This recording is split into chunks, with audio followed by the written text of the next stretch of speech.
அதான் இதுன்னா என்னன்னு புரியலை, தெளிவாக சொல்லுங்கள். அதுக்கு தகுந்தாவில் பதில் சொல்கிறேன். அதான் இதுனா மொட்டையாக சொன்னீங்கன்னா என்னப்பா புரியும்?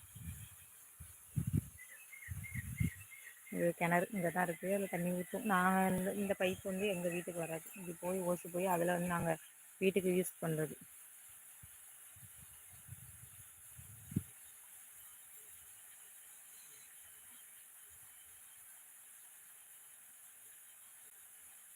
முதல்ல தமிழில் சொல்லியிருக்கீங்க, ரெண்டாவது இங்கிலீஷ் சொல்கிறீங்க. நீங்கள் தமிழ்லேயே சொல்லுங்களேன், நான் டக்குன்னு உங்களுக்கு பதில் சொல்கிறேன்.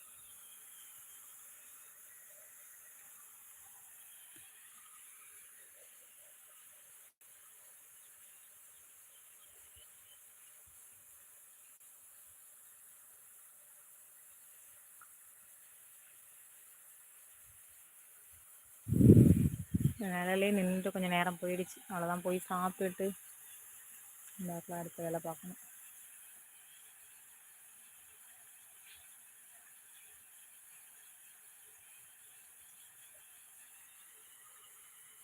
தண்ணி விழுகிற சவுண்டு கேட்குதா என்னன்னு தெரியல உங்களுக்குலாம். அங்கிட்டு பார்த்தீங்கன்னா ஃபுல் அண்ட் ஃபுல் வந்து மாந்தோட்டம், இது ஃபுல்லாகவே மாந்தோட்டம் தான். இந்த தோட்டத்துக்கு தான் நாங்கள் வேலைக்கு போவோம். செல்கன் கப்ரேஷன் செல்கன்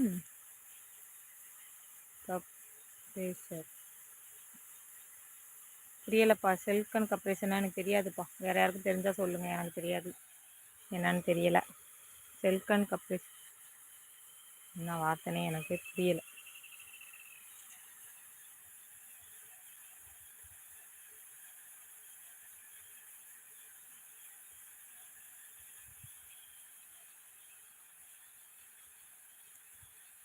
தண்ணி வேகமாக ஊற்றிட்டு இருக்கு. நாங்கள் எங்கள் பசங்கள்லாம் நினைக்கிற நேரம் குளிப்பாங்க, வெயில் பயங்கரமாக அடிக்கிறதுனால. அதுக்கப்புறம் இங்கேயும் ஒரு பம்பு செட் இருக்குது, பெரிய ஒரு பம்பு செட் இருக்குது, அங்கேயும் குளிக்க போவோம். அப்புறம் ஆற்றுக்கு போவோம், சில டைமில் வந்து ஆற்றுக்கெலாம் குளிக்க போவோம், ஜாலியாக இருக்கும். இந்த வெயில் டயத்தில் போய் ஒரு நாளைக்கு 10 வாட்டி குளித்தா கூட இதாகாது, அப்படி இருக்கும். எங்கள் வீட்டில் நாற்று இருக்கிறது, நாங்கள் நாற்று இருப்போம், அந்த இடம்லாம் இங்கே தான் இருக்குது. இது இங்கேருந்து தண்ணியை சொட்டு நீரில் பாயும். இப்போ மழை பெஞ்சதுனால 2 நாளாக தண்ணி போடலை. இது ஃபுல் அண்ட் ஃபுல் செவ்வாழை மரம், ஃபுல்லாக ஒரு 10-20 மரம் இருக்குது. அதுதான் நாங்கள் நின்ன இடம், அந்த மாமரம். அந்த தெரியுது, வாட்டர் சப்ளை மோட்டாரா, வாட்டர் சப் மோட்டரான்னு கேட்டிருக்கீங்களா? இல்லை, இது வந்து வீட்டு மோட்ரு தான். இல்லை, வீட்டுக்கு யூஸ் பண்ணுவோம்ல, அந்த மாதிரி மோட்ரு போட்டு கிணத்துல வந்து முன்னாடி ஊற்று வரும். இப்போ வந்து கிணத்துலலாம் அந்த அளவுக்கு ஊற்று தண்ணி கிடையாதா, அதனால கிணத்து தண்ணி வந்து பாசனத்துக்கு போகிறதுனால இந்த மோட்டரை வந்து நாங்கள் பகல் ஃபுல்லாக வந்து கிணத்துக்குள்ளே போட்டுருவோம். கிணத்துல கொஞ்சம் நிறைஞ்ச உடனே அந்த கிணத்து மோட்டரை போட்டோன்னா அது இந்த வெயிலுக்கு, இந்த நாற்றுக்கு, மற்ற விவசாயத்துக்கு வந்து அது பாயும். அப்படி தான் சொல்லிட்டேன்னு நினைக்கிறேன், ஓரளவுக்கு தெரிஞ்ச அளவுக்கு சொல்லிட்டேன்னு நினைக்கிறேன். பகல் ஃபுல்லாக இது வந்து மோட்ரு, இந்த மோட்ரு வந்து கிணத்துக்குள்ளே தண்ணி விழுகும். கிணத்துல இருந்து நாங்கள் வந்து நைட்டு அது வேறு மோட்ரு, அதை போட்டு விட்டோன்னே தென்னை மரம், மாமரம், இது விவசாயத்துங்களுக்கு அந்த தண்ணி பாயும்.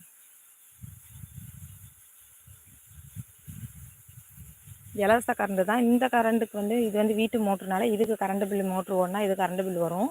அந்த கிணத்துலேருந்து போகுதுல மோட்ரு, அது வந்து இலவச கரண்டு.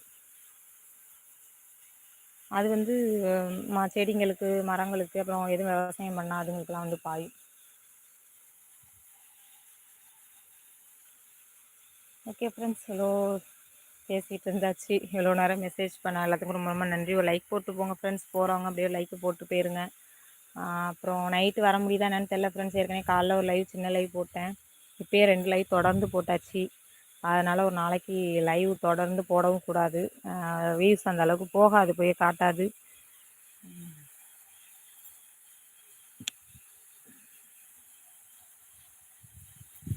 நான் கிட்டக்கே போக மாட்டேன், அதில் ஒரு சின்ன வாழ்வு இருக்குல்ல, அதை திருப்பி விட்டுட்டுங்க போட்டால் ஓகே. அண்ணாமலை லைக், ஓகேப்பா, ஓகே.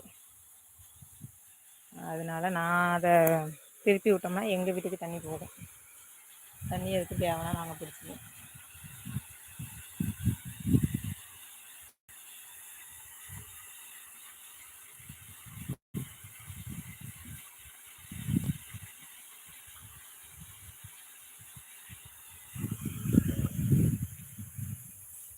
ஓகே, பாய் ஃப்ரெண்ட்ஸ், ஒர்க்கை பாருங்கள்.